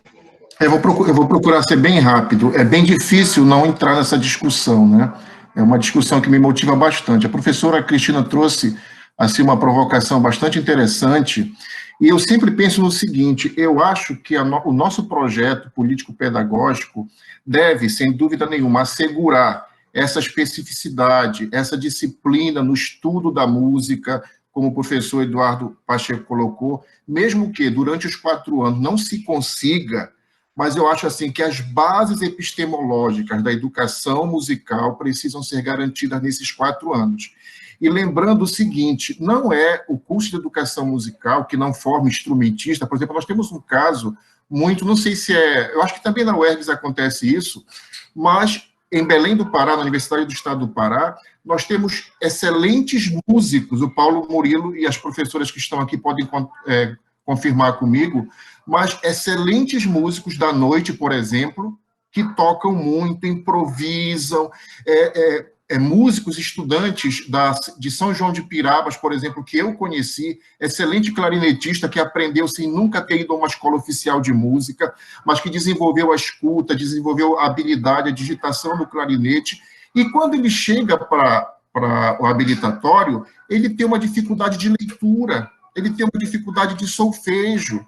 Você está entendendo? E aí a questão é a seguinte: esse aluno deve ficar de fora porque não conhece os modelos canônicos, ele deve ficar de fora, ou seja, ele tem, digamos assim, a propriedade musical, ele tem a musicalidade, ele pode efetivamente ser um educador musical. Agora, uma questão que me incomoda bastante, professor Edu Pacheco, O senhor trouxe para nós aí um modelo conceitual do grupo de pesquisa. E os participantes que estão aqui, eu acredito que todos quase praticamente músicos, puderam ver onde ele transita, onde, na verdade, as artes transitam. A arte visual, ela não está, na verdade, presa ao modelo conceitual de si própria. Ela faz articulações, a educação musical precisa fazer articulações com a filosofia, a educação musical precisa fazer, na verdade, interlocuções com a educação, com a sociologia, com a psicologia, com a teologia. Isso abre mente. O grande problema é que a gente chega em sala de aula e o que a gente vai fazer? A gente vai repetir o ciclo. Então, o que foi que eu aprendi na minha formação musical? Eu aprendi a solfejar, eu aprendi a trabalhar modelos conceituais canônicos que já estão aí há muito tempo, mas eu não aprendi a improvisar. Então, eu consigo fazer dó, fá, sol, dó. Eu consigo fazer esses acordes, mas quando alguém canta o parabéns para você perto de mim, eu não consigo acompanhar, muito menos fazer um pequeno improviso na mão direita ao piano. Você está entendendo? Então, o que acontece? Muitas vezes nós estamos presos, na verdade, a esses modelos conceituais, e tem mais uma coisa. A gente, só para finalizar, dentro dessa perspectiva que o professor, tanto o professor Paulo Murilo quanto o professor Eduardo trouxeram para nós hoje, isso fica com uma grande referência, foi extremamente feliz a banca de hoje, extremamente, assim, muito legal mesmo, porque mostra para nós a nossa necessidade, enquanto ser humano inacabado, conforme Kant, de buscar cada vez mais interlocuções com outros saberes. A gente não pode, e na nossa formação musical, ou seja, na nossa universidade, quando nós estamos trabalhando teoria musical, quando nós estamos trabalhando harmonia, quando nós estamos trabalhando solfejo, é fundamental conceituar, na verdade, é fundamental situar essa questão harmônica, essa questão da teoria musical com a filosofia, com os outros saberes. A gente, por exemplo, é muito comum a gente ver isso, alunos estudando o instrumento desesperadamente, e você pergunta, você lê um texto tal? Não, não li. Então, ainda há um discurso na educação musical, tá? Isso é uma opinião minha, ainda há um discurso na educação musical que é diferente da prática. Na prática, nós continuamos ainda com o eurocentrismo, ensinando exatamente o que sempre ensinamos, e nossos netos nascerão, nossos bisnetos nascerão, e provavelmente o ícone da música ocidental não vai ser o mestre Cupijola do Pará, nem o mestre daqui do Rio Grande do Sul, mas vai continuar sendo a tríade lá, Beethoven, Brahms, Bach. Não que eles não tenham sido gênios, precisam ser tratados como gênios, mas existem outros referenciais, existem outros modelos, na verdade, que nós podemos utilizar, e infelizmente a gente está sempre deixou isso de lado, na verdade, e se aproveitou daquilo que já está construído, daquilo que já está. Ou seja, nós apenas reproduzimos cultura. Nós, como seres humanos, não estamos fazendo o que é mais rico para nós, criar cultura. Muito bem. Posso dar só mais um toquezinho para compor junto com o Carlos Augusto?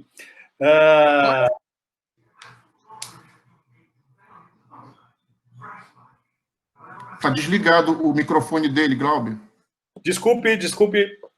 O cara quer falar, quer discutir no chat, quer... né? Que é o seguinte...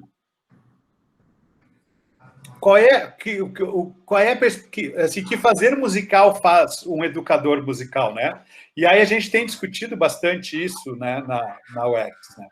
E aí eu construí uma mini ideia, assim. Se o instrumentista do bacharelado é aquele que estuda 6 horas de instrumento por dia, que se não estudar isso, está estudando pouco, que chega no final do curso, faz um concerto, né, na perspectiva de ser concertista, né, porque mesmo que não seja dito, o bacharelado, ele tenta formar concertista. Não dá, né, porque todo mundo tem essa moral, os pintas vão ser da orquestra. Também não dá, vão dar aula de música, né, porque não tem orquestra para todo mundo, né. Mas, se o estudo é de 6 horas por dia de instrumento e o cara tem que sair um virtuoso no instrumento, olha o educador musical.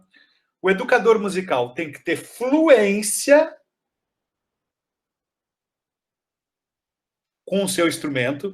Isso não é virtuose, não é tocar uma peça do Bach, não é tocar lá sei o que, seja lá quem for, é ter fluência, um exercício de ouvido harmônico e melódico para poder conversar com seus alunos a partir da ideia do Bruno, de ouvir os seus alunos e conseguir transformar as vontades dos seus alunos em música a partir de um exercício, de um aprendizado de ouvido harmônico e melódico, ter fluência musical, de tirar a música, tocar, arranjar, aprender novos estilos, né? Então, o cara tem que estudar seu instrumento de 2 a 3 horas, 2 horas por dia, vamos dizer, tá?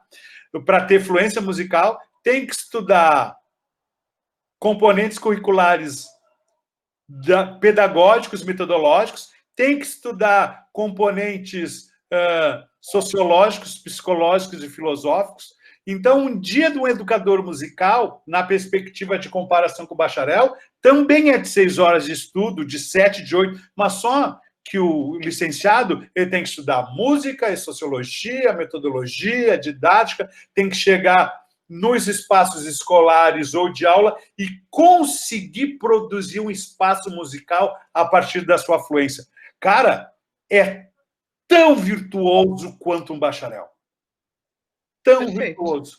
Só que o estudo é de outra intensidade, busca outra perspectiva, né? Eu não vou saber tocar lá sei eu quem no violão aqui, mas vou chegar na aula e vou saber fazer isso aqui. E se não é o samba, os caras são tudo da igreja evangélica. Vou aprender os hinos com eles. São tudo batoqueiro. Vou tocar tambor com eles. Porque aí na formação o cara estudou um pouco de violão, toca percussão, fez canto, toca flauta doce. Pô, olha o peso dessa formação. Olha o que é ser educador musical. Bah! Bem. E aí para compor junto com Augusto. Perfeito. Excelente. Lucas.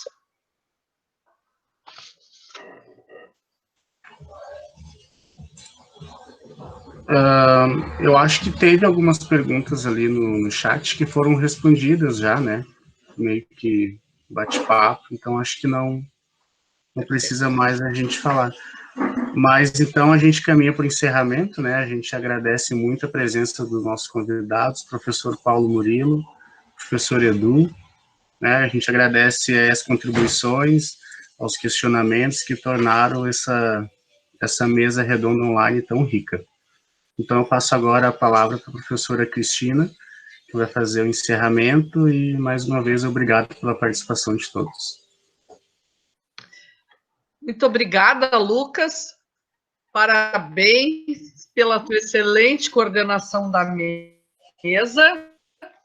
Obrigado. Mestrando à altura com certeza. Parabéns. Eu quero agradecer imensamente a presença de todos e de todas. Quero agradecer essa mesa excelente, essas discussões excelentes que tivemos. E me parece que ter 2 palestrantes falando permite essa discussão que a gente precisa ter, né? Então, acho que ficou bom, assim, porque a gente está chegando perto das 7 horas, acreditem vocês, com uma discussão riquíssima. Parabéns pela mesa, parabéns pelos participantes, pelas participantes que trouxeram tanta riqueza neste trabalho. Então, agradeço a participação também do Glauber, na coxia, do Daniel, do professor Carlos Augusto, do Rui Anderson, e gostaria de finalizar esse momento nosso, abraçando a todos e a todas, e compartilhando com vocês um pouquinho de poesia. Eu gosto, já sabem, né, que a poesia também faz parte da minha vida, e eu vou trazer para vocês uma mulher, eu estou trazendo todas as mulheres em cada quinta-feira e sábado também, trazendo a importância da mulher também na poesia. Então, essas poetas que constituíram a história da poesia feminina no Brasil. Cora Coralina. Cora Coralina, o nome dela não era Cora Coralina, ela nasceu em 1889, faleceu em 1985, então ela pegou um grande tempo aí de vida. Ela era uma goiana, chamava-se Ana Lins dos Guimarães Peixoto Bretas. E ela foi ingressar muito tardiamente no universo da literatura, porque ela só conseguiu quando o marido dela faleceu, né? E aí ela teve liberdade para fazer as suas poesias. E ela era uma doceira também. E eu trago, então, para vocês Aninha e Suas Pedras, de Cora Coralina.